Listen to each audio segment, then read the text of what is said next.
શહેર જિલ્લા ભાજપના પ્રમુખને લઈને મોટા સમાચાર પ્રાપ્ત થઈ રહ્યા છે।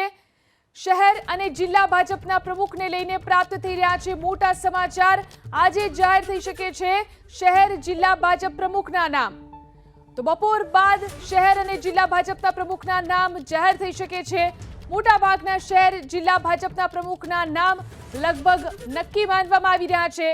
બિન વિવાદિત અને પહેલી ટર્મ વાળા પ્રમુખો રિપીટ થઈ શકે છે, તો મોટી ઉંમર ધરાવતા પ્રમુખોની જગ્યાએ યુવાનોને તક મળી શકે છે। વધુ જાણકારી મેળવી અમારા સંવાદદાતા હિરેન રાજગુરુ આપણી સાથે લાઈવ જોડાયા છે। જી હિરેન, શહેર અને જિલ્લા ભાજપ પ્રમુખોની અટકળો અને ક્યાં સુધીમાં આ નામ જાહેર થઈ શકે છે? જે સમય મર્યાદા નક્કી કરવામાં આવી હતી, શહેર એટલે કે મહાનગર અને જિલ્લા પ્રમુખોની પસંદગીની પ્રક્રિયા 15 તારીખ સુધીમાં પૂરી કરી દેવામાં આવે, સમય મર્યાદા નક્કી કરવામાં આવી હતી અને ત્યારબાદ આ નામો જાહેર કરવાના હતા। સૂત્રો પાસેથી જે માહિતી મળી રહી છે એ મુજબ ગઈકાલ સાંજથી નામો જાહેર થવાના હતા, પરંતુ ગઈકાલ સાંજથી કોઈ પણ નામ જાહેર નથી થયું। સૂત્રોનો દાવો છે કે આજે બપોર પછી આ નામોની જાહેરાત થાય તેવી પૂરેપૂરી શક્યતા સામે આવી રહી છે।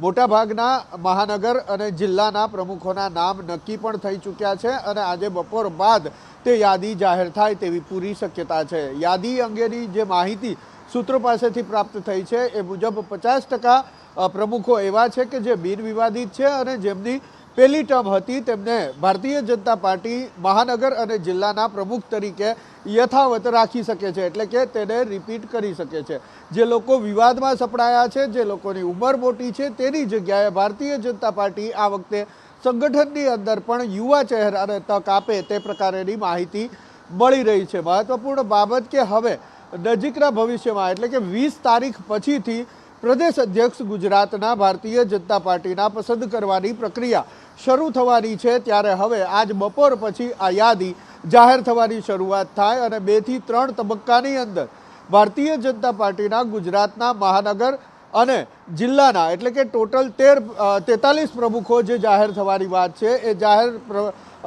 3 તબક્કાની અંદર થાય તેવી પૂરી શક્યતા સૂત્રો પાસેથી જાણવા મળી રહી છે। જી જીલન। જી આભાર હિરેન, તમામ જાણકારી આપવા માટે। તો આજ બપોર સુધીમાં નામ જાહેર થઈ શકે છે। જે નામો ચર્ચામાં છે તેમાં એલિસ બ્રિજના ધારાસભ્ય અને વર્તમાન શહેર પ્રમુખ અમિત શાહનું નામ મોખરે ચાલી રહ્યું છે।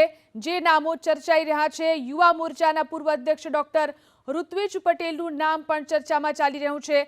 અમદાવાદ શહેર પ્રમુખ તરીકે જે મુખ્ય 4 નામો ચર્ચાઈ રહ્યા છે તેમાં એલિસ બ્રિજના ધારાસભ્ય અને વર્તમાન શહેર પ્રમુખ અમિત શાહ રેસમાં મોખરે છે। યુવા મોરચાના પૂર્વ અધ્યક્ષ ડોક્ટર ઋત્વિજ પટેલનું નામ પણ ચર્ચામાં છે। તો દરિયાપુરના ધારાસભ્ય કૌશિક જૈનનું નામ પણ શહેર પ્રમુખ તરીકે ચર્ચામાં છે। અમદાવાદના પૂર્વ મેયર ગૌતમ શાહ પણ શહેર પ્રમુખની રેસમાં છે। આ ઉપરાંત જો સુરતની વાત કરીએ, સુરત શહેર ભાજપ પ્રમુખના નામની પણ ગમે તે સમયે જાહેરાત થઈ શકે છે। સુરત શહેર ભાજપ પ્રમુખના નામને લઈને પણ અનેક તર્ક વિતર્કો છે। વર્તમાન પ્રમુખ નિરંજન ઝાંઝમેરા રિપીટ થાય તેવી અટકળો છે, તો અજય ચોકસી, રાજેશ દેસાઈ અને પરેશ પટેલનું નામ પણ ચર્ચામાં છે। આ ઉપરાંત રાજકોટમાં જે 5 નામો ચર્ચામાં છે તેમાં વર્તમાન શહેર ભાજપ પ્રમુખ મુકેશ દોશીને રિપીટ કરવામાં આવી શકે છે, તો શહેર ભાજપ મહામંત્રી માધવ દવેનું નામ પણ શહેર પ્રમુખ તરીકે ચર્ચાઈ રહ્યું છે। કોર્પોરેટર અને પૂર્વ સ્ટેન્ડિંગ કમિટીના ચેરમેન પુષ્કર પટેલ પણ રેસમાં છે। પૂર્વ સ્ટેન્ડિંગ ચેરમેન કશ્યપ શુક્લના નામની પણ જાહેરાત થઈ શકે છે, તો વોર્ડ નંબર 18માંથી કોઈ કોર્પોરેટરને શહેર ભાજપ પ્રમુખ બનાવવામાં આવી શકે છે। કોઈ મહિલા ચહેરા ઉપર પણ શહેર ભાજપ પ્રમુખનો પસંદગીનો કળશ ઢોળાય તેવી પણ શક્યતા છે। વાત જો કરીએ વડોદરા શહેરની, તો વડોદરા શહેર ભાજપ પ્રમુખને લઈને ભૂપેન્દ્ર લાખાવાળાનું નામ ચર્ચાઈ રહ્યું છે। વડોદરા યુવા મોરચાના પૂર્વ પ્રમુખ કુણાલ પટેલનું નામ પણ ચર્ચામાં છે। વડોદરા શહેર ભાજપના મહામંત્રી સત્યેન કુબાલકરનું નામ પણ ચર્ચાઈ રહ્યું છે।